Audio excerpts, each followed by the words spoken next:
Well, as you saw in my last video, I'm actually getting very close now to getting this old girl completed. Last night I spent about half an hour or so just masking up the gun turret using the CT model mask set for the Airfix Avro Anson Mk.1, and I've got to say again, they went on beautifully. The whole set itself is, considering it's a cottage industry or a one-man band or whatever you'd like to call it, they've produced an absolutely lovely set of masks for a very complicated aeroplane. The fit has been exemplary. Admittedly, I did trim a few of the masks here and there. Let me just see if I can find one for you. Just you can see, there's absolutely nothing major at all. Where? Oh, I can't see where I did it now. They're so minimal. It was just a little bit down here. I just trimmed it ever so slightly, but that's my choice, nobody else's. I could have left it and gotten away with it. It's just me being a bit OCD. But the mask set, like I say, has been absolutely outstanding, really. Considering you can pay an absolute fortune for some other from some other manufacturers out there, I think CT models have done a great job. So yeah, would I recommend them? Absolutely. If you go on eBay and just do a search for mask set for the Airfix Anson, I'm sure you'll be able to find them. So yeah, a great little set that, and yeah, it makes my life so much easier. So my plan for the rest of the morning is now, I'm not going to spray those interior black just yet, because I want to get some yellow painting out of the way first. Again, last night I was looking online and I found a period photograph of an Avro Anson, and he was being piloted by a Wasp. Wasp is the Auxiliary Women's Air Force, who ferried aeroplanes around. And I say it's a colour photograph, and it shows the yellow underside of my particular Anson, and interestingly it shows the wheels and the wheel fairings, or spats, or whatever you like to call these. And interestingly, not only is the outside of the fairing yellow, so is the interior. And more interesting, and so is the wheel hub. Now I thought it'd be silver, but no. Look at the period photograph. It's the yellow. They're yellow, and I think it looks really cool. So my plan for now is to paint the wheel hubs yellow, get those done. Paint the whole lot of this trainer yellow. Let that dry. Then pick out silver for the wheel support, can we call it that? I'm not sure what it is, but the photograph, say the period photograph, has everything in yellow other than this support ring, support hoop on the fairing. I'll do that in an aluminium colour, so that'll look really good. I'm going to paint the propeller tips in yellow, get that out of the way. What else have we got? I'm going to look at assembling the actual engine cowlings themselves, because of course these will be painted in yellow at some stage, yellow, brown and green. I'm going to look at assembling those so they can be going off. Then once I've done all the yellow work that I can, I'll clean my airbrush, then I'll go back and I'll spray these rubber black for the interior colour, because again I took some photographs whilst at Duxford, and the colour to me looks to be, rather than interior green, it appears to be a black colour, shall we say. So for total ease, I'm going to spray it rubber black, so I can spray that rubber black, spray the tyres themselves once I've masked off the hub rubber black, and again the propellers themselves, I can spray those rubber black, just so I'm not painting bits willy-nilly. Then once I've painted all of these bits and I'm happy with them, I'll go away, clean the airbrush, load it with dark earth, and I'll spray everything else. I'll spray the DF loop, I'll spray the antenna, any of the greebers that need spraying in brown, I'll get them put to bed as well. So that's my plan for the rest of the day. So like I say, these look absolutely fabulous. I'm so happy with these. I think once they're painted and the whole assembly's assembled, it'll look absolutely great. And that's just the framework there. Again, I've done nothing clever other than put it together, spray it interior green. I painted the seat a dark leather green, just a bit of variation. It could be brown, it could be any kind of colour really. And then I can look at assembling the gun itself. I've sprayed I hand painted the gun in what's this, Vallejo metal colour, gunmetal grey. I just brushed it on. That went on really well. These are great paints, by the way. they brush paint really well. Not tried spraying them yet, but hopefully now I know what I'm doing with the Vallejo paints, I shouldn't have any issues. Like I say, so that's my plan for the rest of the morning. I'm going to go away and get that done, and for me it'll be a couple of hours, for you it'll be seconds. I'll see you guys soon. And I finally managed to get the masks removed from the gun turret copula, and I've got to be honest, the finish is great, is good, but it's not great. It's not as good as I'd hoped it would be. Again, nothing to do with the masks. I think it's more to do with my preparation. When I came to remove the masks, I gave it obviously, like I say, the black undercoat. I gave it the brown overcoat. I varnished it, let it go off really for, it must have been 4, maybe 5 days. It was longer than I usually would. Then I came and I removed the mask, and they came away nice and straight easily. But as I lifted the mask, it took away some of the black and the brown paint with it, so it was quite patchy in places. So rather than throw my teddies out the cart, which I have done in the past, I just grabbed a paintbrush rather than the airbrush, and I just touched it up by hand.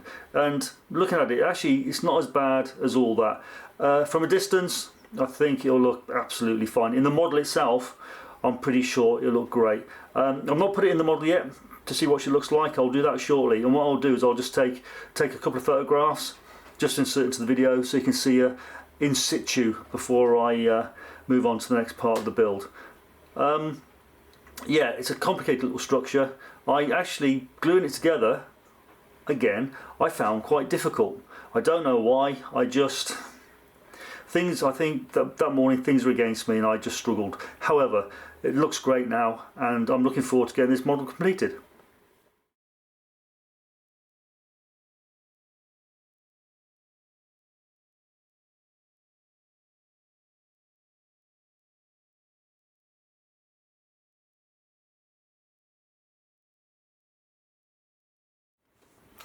Well, I finally managed to get the engine cowlings put together, and I have to say I had some real problems getting them to fit.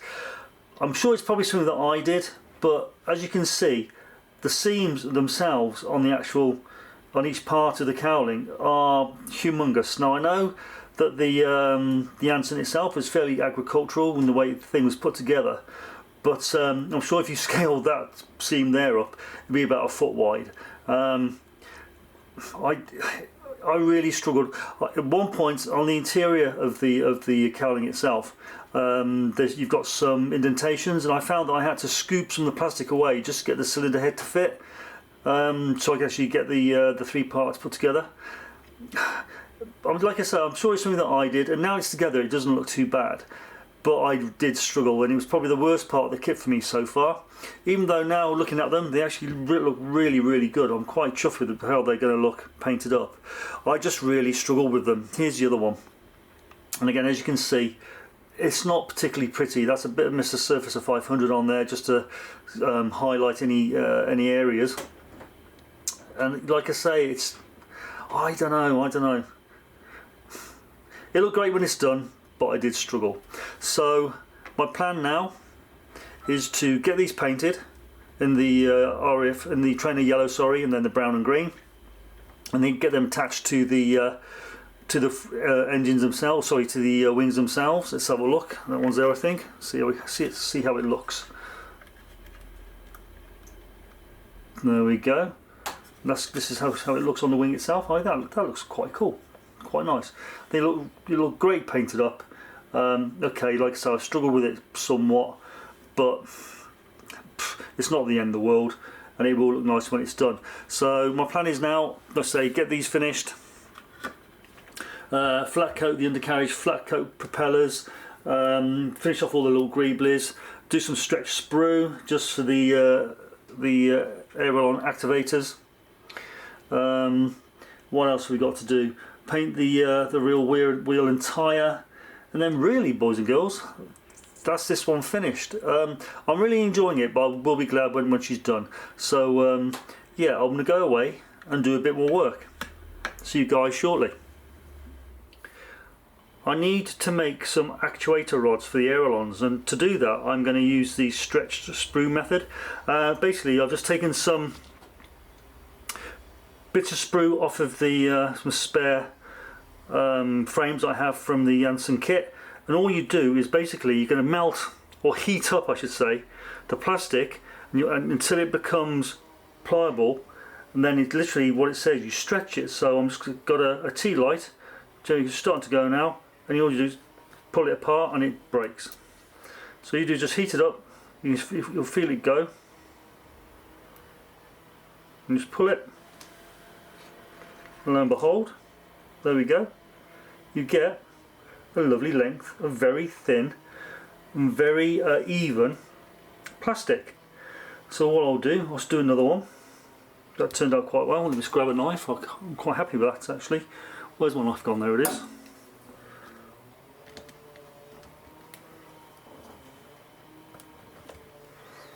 Let's cut that into some nice manageable lengths. Then once you've created your stretch sprue, I've just got a wee an old dish, and I'll just roll it into there just to keep it safe.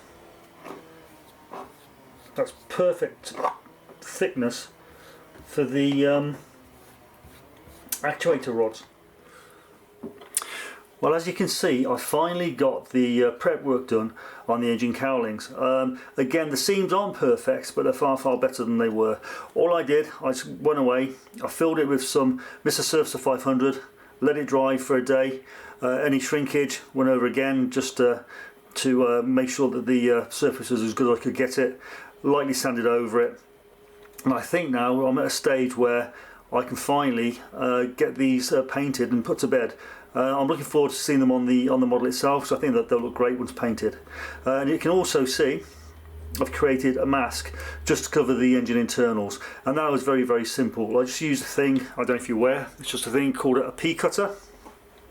It's a cheap compass made by Olaf. I think if you look on eBay again, good old famous eBay, about 10 quid you can get one of these, and it just allows you to create cut simple circles very, very easily. I used thin card, thick paper to create the mask, so obviously I just made it slightly larger than the opening itself, so when I pushed it into the void itself, it fills the whole space rather than cutting it exactly, and then you're left with gaps. Having said that though, I can see a small gap on this one here, but again, it shouldn't, I don't know actually, I can see straight through that. I'm going to create another mask for this one, just to be belts and braces, so I don't want any overspray. So when I come to spray the engine, spray the cowling, it'll be a nice painless exercise. Again, I think once they're on the model they'll look great. The preparation and the time made or taken to get to this stage really did take a lot longer than anticipated, but we're getting there now. I'm nearing the finish line, and I'm looking forward to seeing this old girl completed. Hi everybody, I wanted to finish this video with some shots of the actual semi-finished model, you know, just to show you how it was looking and where I was going and all that kind of thing. However, you may recall at the beginning of the video I moan about the fit of the engine cowls. Well, it transpires that I'm totally wrong. I built them back to front. So I've got each bottom section of the cowlings wrong, and I've got one, well, they're just wrong, and I struggled like heck trying to get them to fit, and now I know why, because looking at the model itself, they're wrong. So I'm very, very sorry, Airfix. So today, rather than mess around trying to rectify it, I've just gone and I've finished the model. It's in the booth just to my right. She looks good. I mean, if I hadn't mentioned the fact that I've got the cowlings on back to front, you probably wouldn't notice. There's certain things I wish I'd done slightly better. Some seam lines here and there. Yes, again, it's normally I try to really work on things like seam lines, but I painted things in silver, and as you know, when you paint things in silver, they tend to highlight things like seam lines. And at the time, I didn't realise that they were there, but they are. Kit itself went together really, really well. The undercarriage, yeah, it's trying to put the undercarriage legs in after you've put the wings together into the engine bulkhead. I struggle with that. I used super glue in the end because I wanted to give it a real strong bond. Fiddle and faff really. Got there in the end, and it looks okay, like I say. So thank you for bearing with me. This will be the last part of this particular video. And then what I'll do for my next video for the Anson will be like a final reveal, if I can get my teeth in, if you like. Well guys, thank you for bearing with me. I've thoroughly enjoyed your company. Take care and I'll see you soon. Cheers now. Bye bye.